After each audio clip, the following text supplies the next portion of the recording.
What's happening, people? Okay, I had an interesting week. I don't know about you guys. When I'm helping people, it becomes very interesting. The interaction, the cognitive dissonance, whatnot. And trying to help people out, trying to make them explain to them, man, about humans can't make vitamin C due to a epigenetic condition in our liver. Then you get thrown at, whatever conditions inside the body is wrong. There's a nutrient deficiency for it. People are like, no, it's not a nutrient. You got to do this. It's a nutrient deficiency. It's what orthomolecular nutrition is all about. Like I said, I called it orthomolecular psychiatry. So that's another story. So I got thrown this new curve of a new thing called tetany. I don't know if you guys know what it is. Tetany.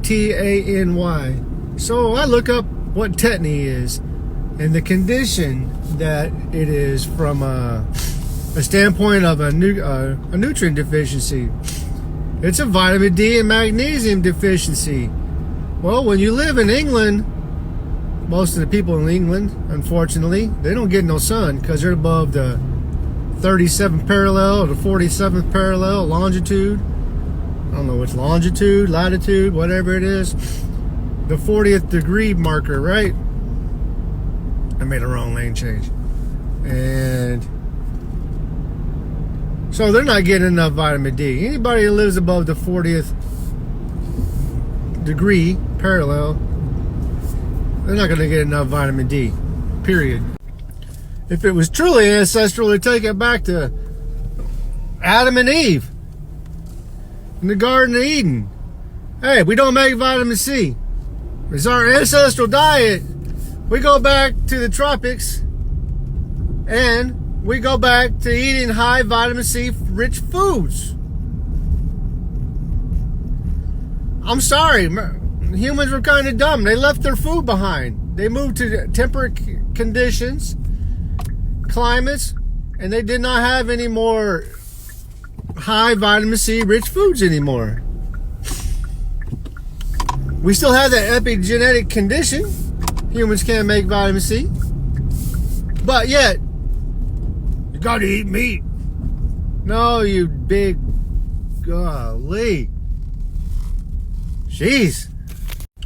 So, if our true ancestral diet, as they're claiming, eating meat, everybody knows the book. Everybody knows the story of Adam and Eve in the Garden of Eden. And if we have an epigenetic condition that prevents us from making vitamin C in our livers, like other animals do, that's just clues right there. That's the biggest clue that you're ever going to get. It's the biggest one that should ever resonate with you. Hey, we don't make vitamin C when it came from the Garden of Eden. The tropics, high vitamin C foods. What else can I do? I mean, I try and try. There's 80 years of research.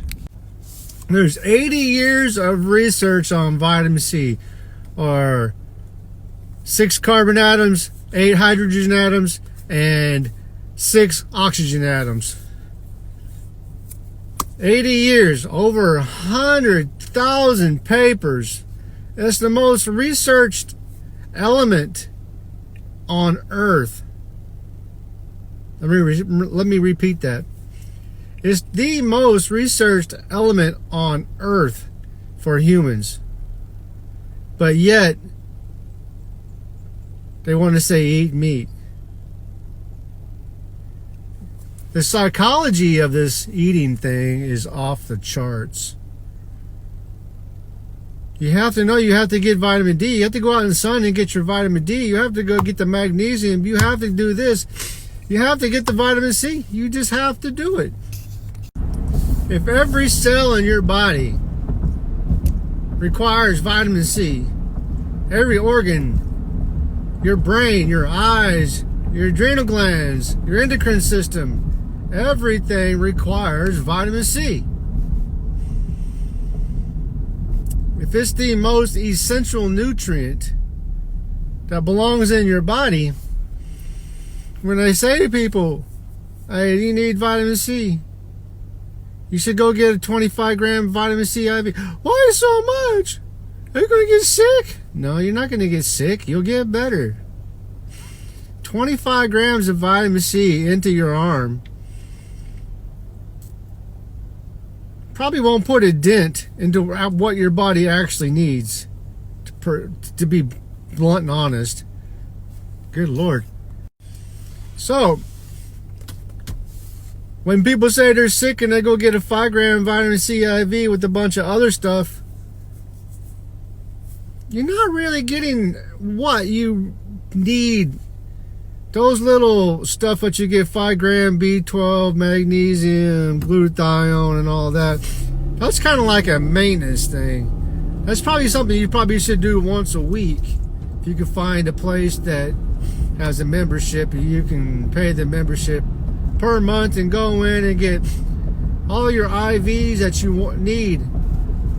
You can go in there and you pay whatever the price is per month. You can go in 2-3 times a week and get all the vitamins and nutrients your body can possibly need and or want. If you have the money to do that, if you have the ability to do that. Most don't. I don't. I think because the fact that no one really talks about in the media or doctors or such, that how important vitamin C really is to the human body,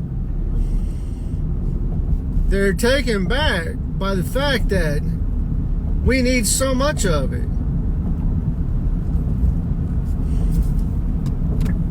It really is that is essential to the human body.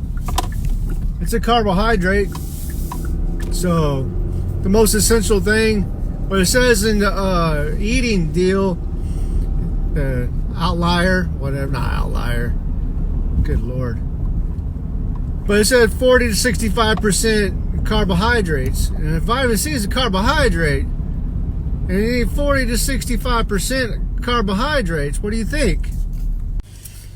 So all this comes out because I had a week-long conversation, spent many hours trying to help a person, and I just give them the information. Then you have a toxic way of delivering the information. If you don't, I always said when we work construction, I always say, you don't listen to the tone of the person, you listen to the message. The guy might be frustrated, the guy might be having a bad day overall, might be at home arguing with his wife. You'd have no idea what's going on in the brain. But if you're told or asked to do something, just go do it. Don't worry about the damn tone of the voice or how it's done. I don't try to give you guys bad messages. I try to get you guys to think. So, oh well, I might be a toxic man to a bunch of people, but I wouldn't be hanging around with them other folks anyway. Just so you know. Because I need real in my life. I can't be arguing with somebody due to the fact they can't comprehend the message being delivered. Comprehension comes in many forms: reading comprehension, mathematical comprehension, mechanical comprehension, just in comprehension in life in general. How can you comprehend this? I try to give it to you in a comprehension level that is easily absorbed, because I could really get the technical stuff out, the really technical stuff out, which I can barely decipher and read. But I make it through it. If you can understand that, if it makes sense. I'm just trying to help you folks. And what I understand from all the chronic conditions, it usually comes down to vitamin C being the major one, magnesium, zinc, resveratrol, vitamin D, vitamin E. Wait, they're all antioxidants. Garden of Eden. So there's only one kind of people. I wouldn't say one kind of people. The people from the Mediterranean area, they're the ones that can't handle a high vitamin C IV type deal if they needed to have a medical treatment or something, because they have a G6PD deficiency, because they already eat a high vitamin C diet. That's pretty cool. So I just try to find the easiest, most digestible form of information for you and put it out there. Now, you can blow it off, right? You have two choices. You can blow it off, or you can read it and understand it and being able to gain from it. Make gains. If you're in the bodybuilding world, you got to make gains. You can kind of live without protein. I've never really heard of anybody having a protein deficiency, but today's modern world is full of chronic problems, and they have to do with vitamin C deficiencies. It's really a form of sub-level scurvy. I know when I started doing all this stuff over a decade ago, I knew there was a food scientist or whatever. I knew I needed to do whatever. Man, I'm sure glad I did. I'm way better off now than I ever used to be. Don't get burned. I told the person, you get vitamin C in your skin. You don't get vitamin C in your skin. You get vitamin C in your skin. Antioxidants is the way to prevent sunburn, man. Oh my God. If you guys would have been a fly on the wall. Woo-wee. Oh. It's been a wild week.